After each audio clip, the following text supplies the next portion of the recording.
You know, I'm going to explain this little table here under accent control on the technique page. It's a little table with some symbols and names. Symbol, there's a little dot, just a little dot, and it says staccato, how to play the note short. This is really not an accent, it's more of an articulation. Articulation is how long or short a note is. It's not really an accent, it's not louder or softer, it's how short or long it is. But it is used, you'll see down below, for accents. So how do you this is short, it just goes. So by nature, everything that's played on a snare drum is staccato. Staccato, short, very pointed, punctiliar, boom. But if you, I played bass drum and cymbals in marching band and concert band and orchestras. These things ring. I mean, they really ring.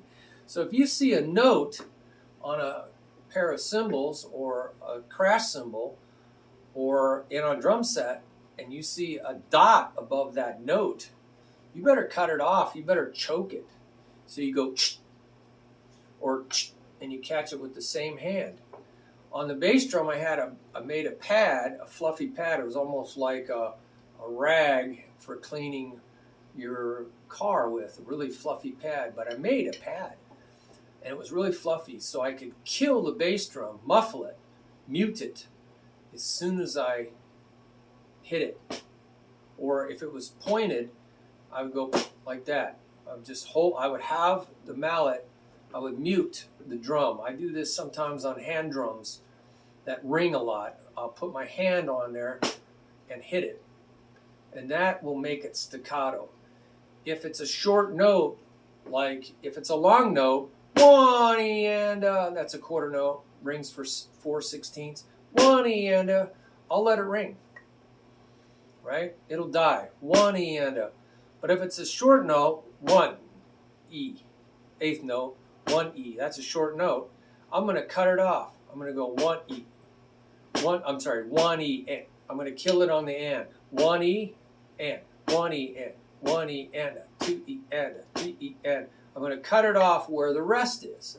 That's what rests are there for, to rest. But if you have a long sounding note, right, it's not resting. It's ringing and crashes. You got to go chink, and you got to muffle it against your chest. So I used to have all these marks on my chest from chink, like that, against your chest muscles. Right, not here in the bone. You go right here in the chest muscles. And that will kill the long sound for eighth notes or shorter, 16th notes. So if you got a dot on a crash, right, and you're using hand cymbals, you got to go right away. Or you might go like that. You might just, hold it against your belly here so it's dead, and you just go, or you go, like that, right against your belly, so it's already being muffled, and you go like that. You got to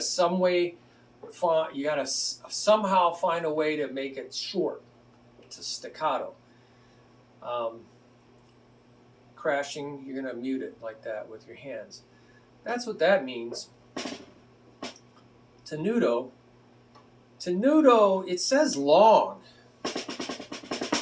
Tenuto really means the length of the note.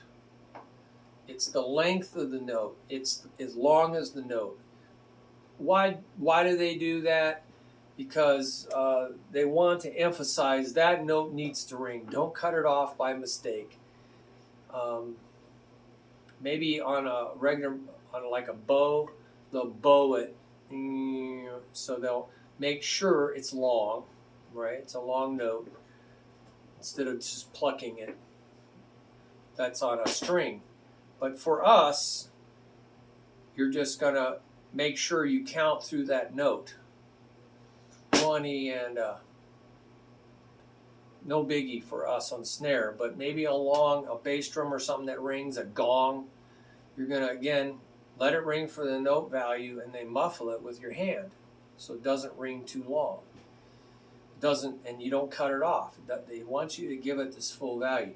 Now, what I see another thing you can see is when you see rolls, you usually see some roll symbol, a Z, if you're doing a buzz roll, or you might do a single stroke roll on the timpani, and you roll it for the length of that note, right? Whatever note it is, you're rolling it on the timpani for the length of that note, and you'll see some slash marks through it to show you that it's a roll, or you might see a Z.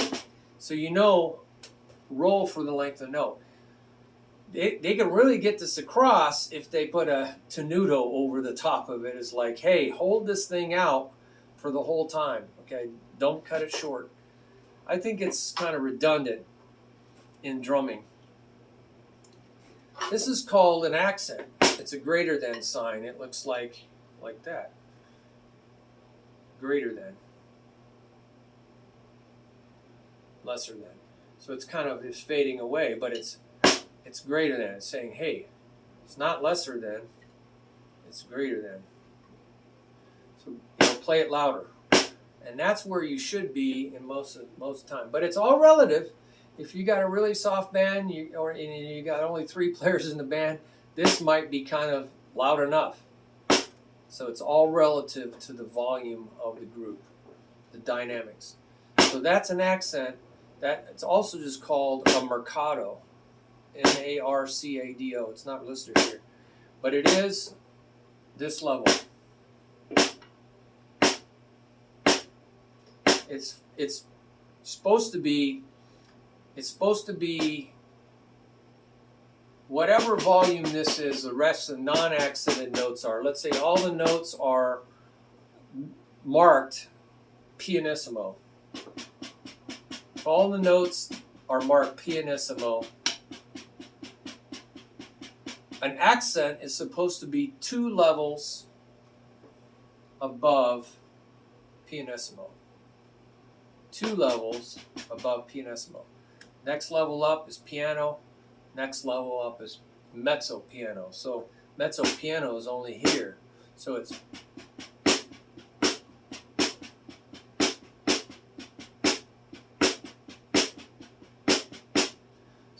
technically that's an accent. That's good enough. But if you're up here, mezzo forte, 2 levels up is forte fortissimo.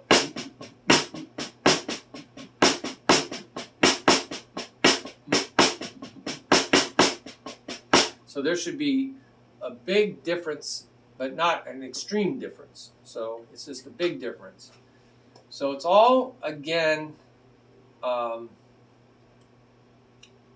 relative, but it's usually two levels above the non-accented notes. A double accent, 2 hairpins on top of each other, bam, bam, usually just not written that way. They just show it as this. It's called a house top. Looks like a A-frame, like house. You don't see those except in the forest, right? See A-frame houses in the forest. But that's called a house top or heavy marcato. House top or heavy marcato. That should be 3 levels higher. So pianissimo to piano to mezzo piano to mezzo forte. Now we're kind of in the middle, right in the middle volume. So that's a marcato. 1, 8, 9, 9, 2, 8, 9.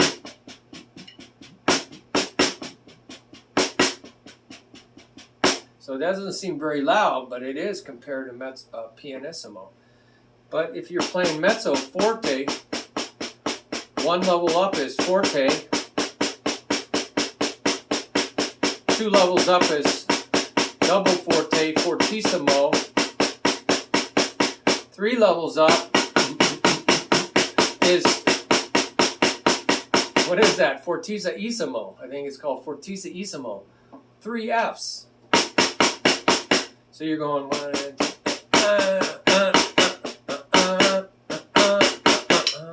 you're really wailing heavy marcato. So it's pretty about as loud as we can get most of the time. If you see an accent with a staccato, well, that's at 2 levels up, but be careful if it's a long ringing instrument. that you put your hand down or you get it down right away. You muffle it right away. So, God. But usually, I'm just going to put my hand down there. That's just an accent right here, pretty loud.